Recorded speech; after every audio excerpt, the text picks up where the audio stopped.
What's good, everybody? So today is day one of the program that I just reviewed on my channel. I was sick last week, and I've officially done a push day, a pull day, and a leg day since being sick, but I'm noticeably weaker, and my measurements are actually down a tiny little bit. So it's weird coming back. I feel definitely a bit weaker, definitely a little bit less coordinated. It's strange coming back, but I figured I'd do just kind of a push day vlog today. So what I've got today: Smith bench, 30-degree incline Smith bench, Smith AD press, so trio on the Smith machine today. It's brutal. Cable side raises after that, close grip preacher curls. I did make one little change to this first day of the program. Instead of cable hammer curls, which I've been doing for a while now, I'm just doing single arm cable regular supinated curls. So I'll show those at the end, and let's get to the Smith bench. Warm-ups to start. We'll see how this feels, and I'll probably go a tad lighter than usual just because I'm slowly working back up to my usual weights.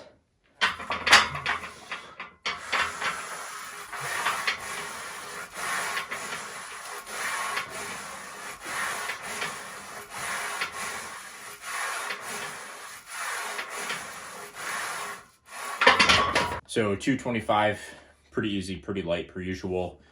Going up to 285 now. I was recently at 295 for my working sets for 3 sets within my range. The most I've hit 285 for is, I want to say 7. So we're basically figuring out how much strength I've lost, if any, at this point now that I've had a push day back. So first working set, let's get it.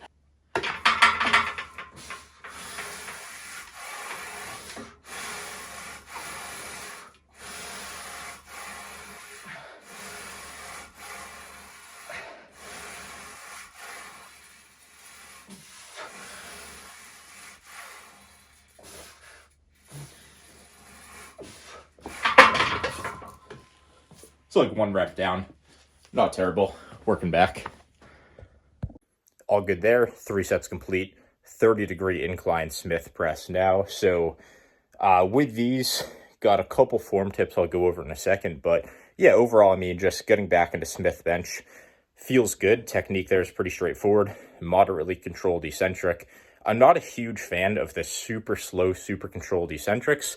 1, I think they're kind of hard to standardize. And 2, I just don't think you get any extra benefit from going extra slow than if you were just to control it generally in the first place. I mean, ultimately, you could get more out of less weight, but then at the same time, you run the risk of the set duration going on too long. Cardio can become an issue. The burn can become an issue. You get a few more sensations that almost make it feel harder and make it feel more productive, when ultimately it's just not necessarily more productive. I do have another quick tip I'll talk about once I start these incline presses. Got to do a couple warm-up sets first, about pause reps and using a little bit of cheat on them to actually bypass some limitations on the concentric and lockout. So stay tuned for that. I'll go over it in a sec. So Incline Smith, 30 degrees for this. Good amount of upper chest and just overall mid to low chest. Not a whole ton of low chest, but hits a little bit of everything. Just going to go 225 on here. It's what I've been doing recently. I was hitting this for roughly 8, maybe 9 reps before I got sick, if I remember correctly. One tip with this, and you'll see it, a little smidge of this in this set. You'll see it a little bit more in the Smith AD press next, but with this, I'm actually not a huge fan of going super slow and controlled or pausing on certain lifts. I think part of it is individual. I am very weak in the lockout. But when you think about your technique, you don't want to do whatever technique you can use to get the most reps possible. It's not an AMRAP. It's an AMRAP with good technique is the way I like to see it. It's also not the technique that lets you move the most weight. It's the technique that lets you get the most stimulus. And the way I see it is, when you're looking at stimulus from a lift, it's how many quality eccentrics you can get. And if there's a lift that has much more challenging concentric than eccentric, which is basically most lifts, but in this I notice it in particular, I have a hard time if I go super slow and controlled and or pause. I have a hard time getting a lockout and a concentric. So for me to use a little bit of momentum, a little bit of cheat, and kind of bounce out at the bottom, it lets me get more concentrics, which aren't that stimulative anyways, so it lets me get more eccentrics from it. So I'll do a working set, and you guys will probably be able to see that just a little bit here, but the Smith AD press up next, you'll see it a little bit more clearly.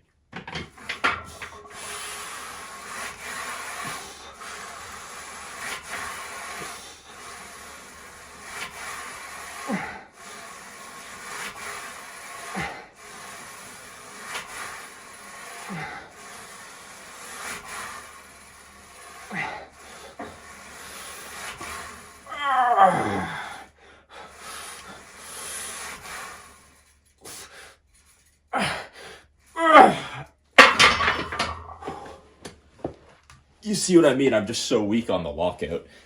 So you might be wondering why I only do this for the incline and for the AD press, but I don't do it for the flat bench. The reason for that is because on an incline press of any variation, this depends on the degree of the incline, but once you start to incline the bench, peak resistance actually moves higher up off the chest. So on a flat bench, so on a flat Smith bench, peak resistance is roughly at the level where the bar touches your chest. The more you incline it, you're not going to really be able to see here, but the more you incline it, you can see peak resistance comes a little bit higher up off the chest. So if you were to watch that clip back of my 30-degree incline Smith, you'll notice that my upper arm is parallel to the ground, or parallel to the bar in this case to make it easier to see, about 4 to 6 inches off the chest. And the steeper the incline is, the more this gets exaggerated. So you might be saying, well, why are you going quick and why are you going fast in the stretched portion? Well, one, I'm actually going through the stretched portion, so I am getting the stimulus. And two, the stimulus isn't that high because there's less resistance in that position. And this might be a bit of a nitpicky point, but it's not like I'm going for the stretch on these lifts. If I'm going for a stretch, I'll use dumbbells or a machine that isn't a fixed bar. I'll use a machine with individual handles. So this isn't necessarily a lift where I'm going for that. I have dumbbell variations like dumbbell flies in my program where the stretch is a bit more of a focus regardless of the resistance profile. So hopefully that answers any potential questions you have on that technique. Smith AD press up next. You'll see a bit of an exaggerated emphasis on that technique where I kind of bounce off the chest a little bit here. So very controlled eccentrics, little bit of a bounce off the chest.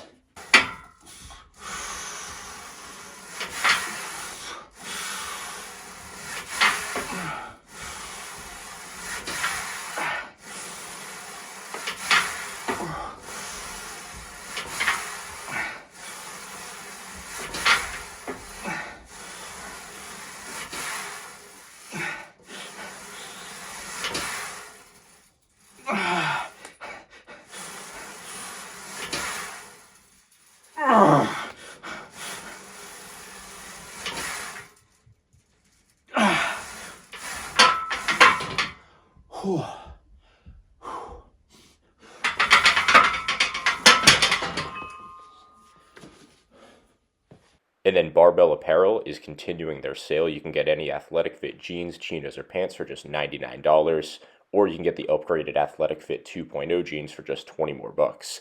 On top of that, if that's not good enough, their entire site is up to 50% off, so I recommend going to check it out. I have my personal shop in the description. You can also take a look at the rest of their site, see what you like, find some good deals. And then one other thing, just a little mindset thing, and this isn't me trying to say like poor me or anything like that, but obviously I've worked very hard for a very long time to get to that 17.5 inch arm milestone, and within a week of getting that number, I get that, I don't know if I can say it, I get that Modelo, and it knocks me out for a little bit. And as soon as I get it, it knocks me back and my arms are down about 1/4 of an inch. And you might say, that's such a small detail, who actually cares? And yeah, I mean, if I look at my arm, I can't even tell that it's smaller, but sometimes when things don't go the right way, and I'm prone to this, I used to be prone to this much worse, if something's not really going the way that I want it to go, it's so easy to just turn a blind eye to it and focus on something else. So not to like bring up the whole power building situation again, but back when I was power building, that was an example of a poor mindset I used to have where my arms weren't growing. So I just said, oh, it's bad genetics. And I just kind of blamed it on that and didn't really take the blame or take accountability for how I was actually training. It was very egotistical of me to assume that I was just gifted with bad genetics and that's why I couldn't do it. So in a situation like this, instead of saying, oh, well, things aren't going the way I want them to, let me just turn a blind eye to it and focus on things that are going well, I'm going to own up to things that aren't going well, whether it's my fault or not. It's not my fault I got sick, right? But I'm going to take responsibility for things that aren't going well, and I'm going to correct them before they get out of hand. So instead of saying, arm training's not going too well, but delt training is, when in reality, all I want is big arms, instead of letting my arms continue to stagnate or even keep shrinking, I'm going to take ownership of that, get them back to that normal size that I worked so hard to get to.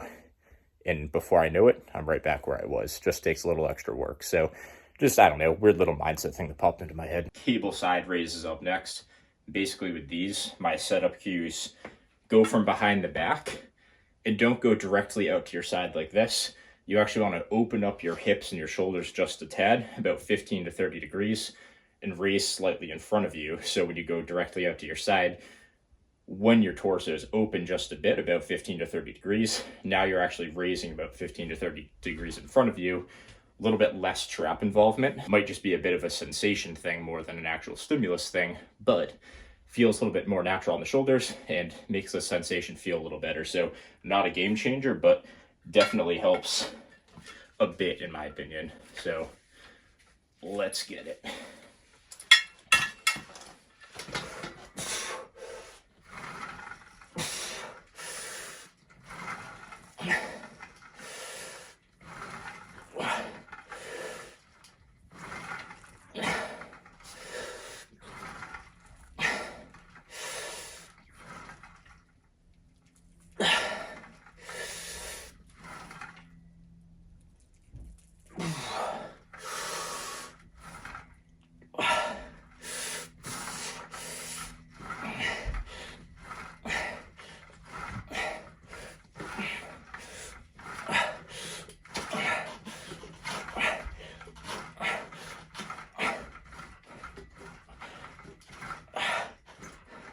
And then, of course, as you can see on here, I keep the actual reps somewhat moderate. I'm a bit weaker right now, but usually I'd get about 10, 11, maybe 12 strict reps, and then I'll do cheated / partial reps after that. The main thing is just making sure you actually hit failure in the straight set before you go into the intensity techniques.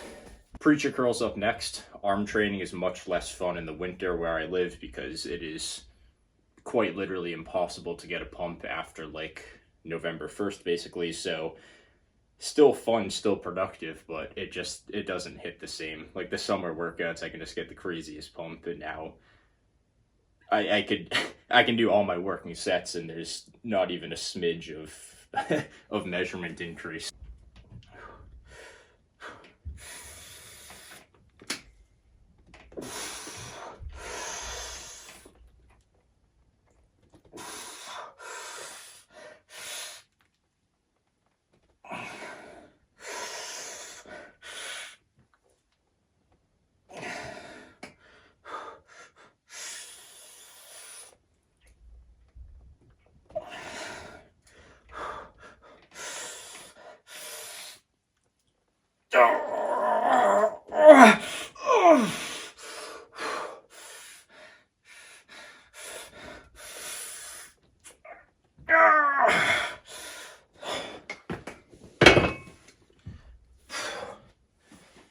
Brutal.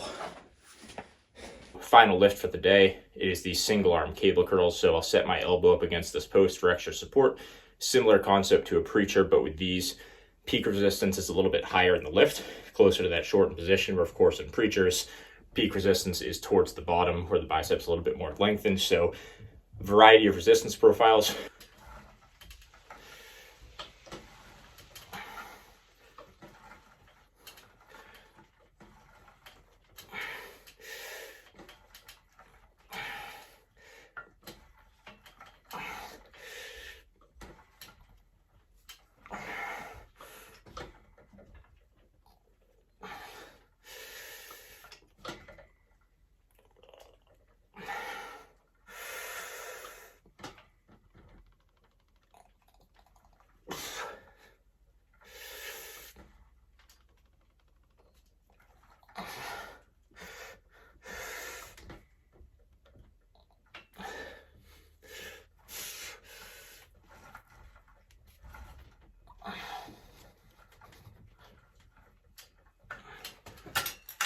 That's it for today. Very straightforward. My total volume I covered in that video. I know I didn't cover volume in today's video, but if you want to check out that last program review, you can see which specific day this was. It was day 1 of my new program. So overall, good session. I definitely feel a bit more coordinated. I felt a little bit weak and almost helpless in a weird way on the first session back, but this felt much better. Still feel a little bit kind of weak, but overall I feel more coordinated. Everything feels pretty good. So step in the right direction. Good session overall. I'll see you guys in the next one.